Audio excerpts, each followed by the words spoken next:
ಎಲ್ಲರಿಗೂ ನಮಸ್ಕಾರ. ಇವತ್ತಿನ ವಿಡಿಯೋಕ್ಕೆ ನಿಮ್ಗೆ ಸ್ವಾಗತ. ಯಾರು ನನ್ನ ವಿಡಿಯೋನ ನೋಡಿ ಹಾಗೂ ಇನ್ನೂ ಸಬ್ಸ್ಕ್ರೈಬ್ ಮಾಡಿಲ್ಲ, ಆದಷ್ಟು ಬೇಗ ಸಬ್ಸ್ಕ್ರೈಬ್ ಮಾಡ್ಕೊಳ್ಳಿ. ನಾನು ಇವತ್ತಿನ ವಿಚಾರ ಏನ್ ಹೇಳಕ್ಕೆ ಬಂದೆ ಅಂದ್ರೆ, ಒಬ್ಬ ಕಂಟೆಂಟ್ ಕ್ರಿಯೇಟ್ ಯಾವ ರೀತಿ ಆಗೋದು ಅಂತ. ಅಷ್ಟು ಸುಲಭವಾಗಿ ಒಬ್ಬ ಕಂಟೆಂಟ್ ಕ್ರಿಯೇಟ್ ಆಗ್ಬಿಡ್ತೀನಿ ಅಂದ್ರೆ ಸಾಧ್ಯವೇ ಇಲ್ಲ. ಸ್ಟಾರ್ಟಿಂಗು ಒಬ್ಬ ಕಂಟೆಂಟ್ ಕ್ರಿಯೇಟರ್ಗೆ ಮೇನ್ ಆಗಿ ಅವನ ಕೈಲೊಂದು ಸ್ಮಾರ್ಟ್ ಫೋನ್ ಇರಬೇಕು. ಅಂದ್ರೆ ಕಂಟೆಂಟ್ ಕ್ರಿಯೇಟ್ ಸ್ಟಾರ್ಟ್ ಮಾಡ್ಬೇಕಂದ್ರೆ ಆ ಸ್ಮಾರ್ಟ್ ಫೋನು ಪಾಪ ಬಡವರ ಸ್ಥಿತಿಯಲ್ಲಿರುವವರಿಗೆ ಸ್ಮಾರ್ಟ್ ಫೋನ್ ಕೂಡ ಇರುವುದು ತುಂಬಾ ಕಷ್ಟ. ಬಟ್ ಆದ್ರೆ ಅವನಲ್ಲಿ ಒಂದು ಛಲ ಇರ್ತದೆ, ಅವ್ನು ಹೇಗೋ ಮಾಡಿ ಒಂದು ಸ್ಮಾರ್ಟ್ ಫೋನ್ ನ ತಕೊಳ್ತಾನೆ. ಅದು ವಿಡಿಯೋ ಕ್ವಾಲಿಟಿ ಕಮ್ಮಿ ಇರಬಹುದು, ಬಟ್ ಪರವಾಗಿಲ್ಲ. ಅವನು ಅಲ್ಲಿ ಒಂದು ರೆಡಿ ಆಗ್ಬೇಕು, ಒಂದು ಕಂಟೆಂಟ್ ಕ್ರಿಯೇಟ್ ವಿದ್ಯಕ್ಕೆ ಅವನು ರೆಡಿ ಆಗ್ಬೇಕಂದ್ರೆ ಆ ನಾರ್ಮಲ್ ಸ್ಮಾರ್ಟ್ ಫೋನ್ ಇಟ್ಕೊಂಡು ಕೆಲವೊಂದು ಕಂಟೆಂಟ್ ಕ್ರಿಯೇಟ್ ಮಾಡ್ಬೇಕು, ವಿಡಿಯೋ ಅಪ್ಡೇಟ್ ಮಾಡ್ಬೇಕು. ಸ್ಟಾರ್ಟಿಂಗ್ ಅವನಿಗೆ ಗೊತ್ತಾಗೋದಿಲ್ಲ ನಾನು ಹೇಗೆ ವಿಡಿಯೋ ಮಾಡ್ಲಿ, ಯೂಟ್ಯೂಬ್ಗೆ ಹೇಗೆ ಪೋಸ್ಟ್ ಮಾಡ್ಲಿ ಅಂತ. ಅದಾದ ನಂತರ ಅವನಿಗೆ ಗೊತ್ತಾಗ್ತದೆ. ಮತ್ತೆ ಇನ್ನೊಂದು ಮೈನ್ ಆಗಿ ಕಂಟೆಂಟ್ ಕ್ರಿಯೇಟ್ ಮಾಡುವಾಗ ನಾನು ಹೇಗೆ ಕೆಳಗೆ ಬಿದ್ದೋಗೋದು ಅಂತ ಥಿಂಕ್ ಮಾಡ್ತಾರೆ. ಅಂದ್ರೆ ತುಂಬಾ ಕಂಟೆಂಟ್ ಕ್ರಿಯೇಟ್ ಮಾಡ್ಬೇಕು ಅಂತ ಹೇಳ್ಬಿಟ್ಟು ಏನ್ ಮಾಡ್ತಾರೆ, ಒಂದು ವಿಡಿಯೋ 2 ವಿಡಿಯೋ ಅಪ್ಡೇಟ್ ಮಾಡಿರ್ತಾರೆ. ಫಸ್ಟ್ ವಿಡಿಯೋ ಅಪ್ಡೇಟ್ ಮಾಡೋದು ಯಾರು ಯೂಟ್ಯೂಬ್ ಅಲ್ಲಿ ಅಪ್ಡೇಟ್ ಮಾಡಲ್ಲ. ಅವ್ರು ಏನ್ ಮಾಡ್ತಾರೆ, ಇನ್ಸ್ಟಾಗ್ರಾಮ್, ಇವಾಗ ಟ್ರೆಂಡಿಂಗ್ ಆಗಿರೋದು ಇನ್ಸ್ಟಾಗ್ರಾಮ್ ಅಲ್ಲಿ ಏನ್ ಮಾಡ್ತಾರೆ, ಪ್ರತಿಯೊಬ್ಬರು ವಿಡಿಯೋ ಅಪ್ಡೇಟ್ ಮಾಡ್ತಾರೆ.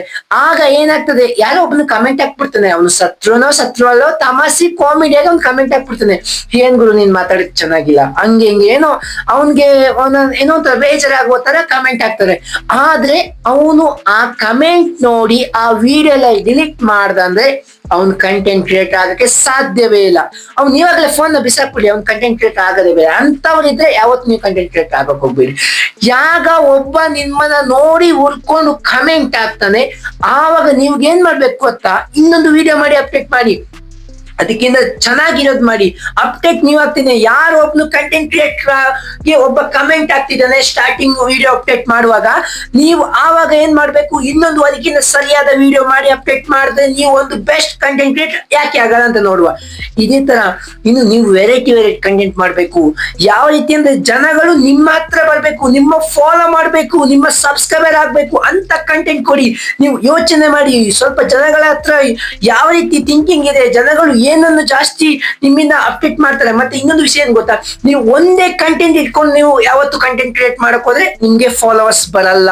ನಾನು ಫಸ್ಟ್ ಹೇಳ್ಬಿಡ್ತೀನಿ, ನೀವು ಒಂದು ತುಂಬಾ ವಿಡಿಯೋಗಳು ಮಾಡಿ, ವೆರೈಟಿ ನಮ್ಮ ಪ್ರತಿಯೊಂದು ಸಮಾಚಾರಗಳು ಹಾಗೂ ನೀವು ಕಾಮಿಡಿ ಆದ್ರೆ ಕಾಮಿಡಿ ಮಾಡಿ, ಅದು ಎಲ್ಲ ವಿಡಿಯೋ ಮಾಡಿ ಇನ್ಸ್ಟಾಗ್ರಾಮ್ ಅಲ್ಲಿ ಪೋಸ್ಟ್ ಮಾಡಿ. ಮತ್ತೆ ನೀವು ವಿಚಾರಗಳನ್ನು ತಿಳ್ಕೊಳ್ಳಿ, ಯಾವುದಕ್ಕೆ ಜನಗಳು ಹೆಚ್ಚು ಗಮನ ಕೊಡ್ತಾರೆ ಮತ್ತು ಯಾವ ವಿಡಿಯೋಗಳು ನಿಮಗೆ ಹೆಚ್ಚು ವ್ಯೂಸ್ ತಂದು ಕೊಡ್ತದೆ ಅಂತ. ಅದಾದ ನಂತರ ನಿಮಗೆ ಗೊತ್ತಾಗ್ತದೆ, ನಾನು ಇದೇ ತರ ವಿಡಿಯೋ ಬಿಟ್ರೆ ಜನಗಳು ನಿಮ್ಮನ್ನ ನೋಡ್ತಾರೆ ಅಂತ. ಇಷ್ಟೇ ಇರೋದು. ಮತ್ತೆ ಜನಗಳ ಮಾತಿಗೆ ಕಿವಿ ಕೊಡಬೇಡಿ. ಏನಕ್ಕಂದ್ರೆ ಜನಗಳು ಮಾತು ಒಂದೊಂದ್ ತರ ಆಡ್ತಾರೆ. ಮೊದಲಿಗೆ ನಿಮ್ಮನ್ನ ನೋಡಿ ನಗಾಡ್ಬಹುದು, ಮತ್ತೊಂದು ಸ್ವಲ್ಪ ದಿನ ಆದ್ಮೇಲೆ ನಿಮ್ಮ ನೋಡಿ ಹೊಗಳ್ಬಹುದು, ಮತ್ತೊಂದು ದಿನ ಆದ್ಮೇಲೆ ನಿಮ್ ಜೊತೆ ಸೆಲ್ಫಿ ತಗೋಬಹುದು. ಇಷ್ಟೇ ಕಂಟೆಂಟ್ ಕ್ರಿಯೇಟ್ ರಹಸ್ಯ. ತಪ್ಪದೆ ನನ್ನ ಯೂಟ್ಯೂಬ್ ನ ಸಬ್ಸ್ಕ್ರೈಬ್ ಮಾಡ್ಕೊಳ್ಳೋದು ಮರಿಬೇಡಿ. ಮುಂದಿನ ವಿಡಿಯೋದಲ್ಲಿ ಸಿಗ್ತೀನಿ. ನಮಸ್ಕಾರ.